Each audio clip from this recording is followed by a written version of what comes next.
In today's video, I will discuss about Form 183, how it looks and how to do status verification by your medical school. So far, I have made videos on how to get an USMLE ID, submit application for the ECFMG certificate, submit Form 186, and in my last video, I have shown the online part how to apply for the USMLE exams. These are all the steps that you need to complete if you want to apply for the USMLE exams. If you haven't checked those yet, please check the link on the top or in the description below. We are almost at the end of this process, but still we have a couple of more steps, that is verifications. Now let's talk about Form 183. In my last video, we were at this stage and I will continue from here. Once you submit your online part of application, you will receive important information about how your student or graduate status will be verified by your medical school.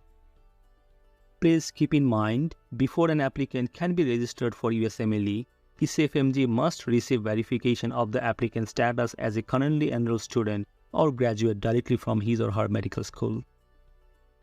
ECFMG will request status verification from your medical school via school's preferred method of either electronically through the ECFMG Medical School web portal, also known as EMSWP Status Verification Program, or via a paper form which is called Certification Statement Form or Form 183.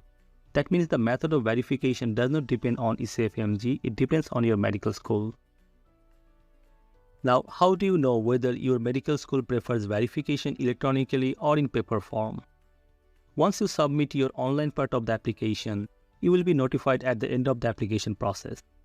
If your medical school completes status verification request via paper form, you will be provided with the form at the end of the online application process. You will be also given detailed instructions on how to complete and submit the form. This is Form 183. Now the form I am showing here, I took it years ago. I still believe ECFMG is using this form. However, do not be surprised if you see the layout has been changed.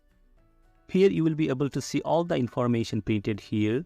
You need to sign and put date here. Then send this form directly to your medical school.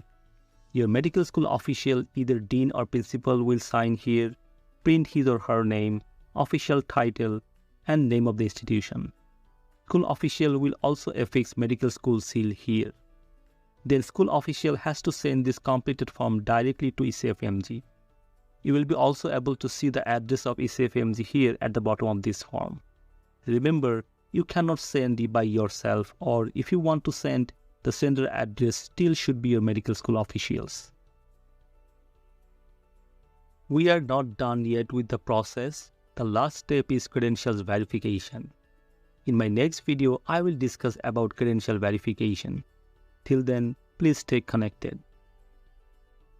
That's all for today. If you find this video helpful, please subscribe to my channel, like this video, share with your friends, and turn on the notification bell icon so that you do not miss any of my new videos. Thank you so much for watching.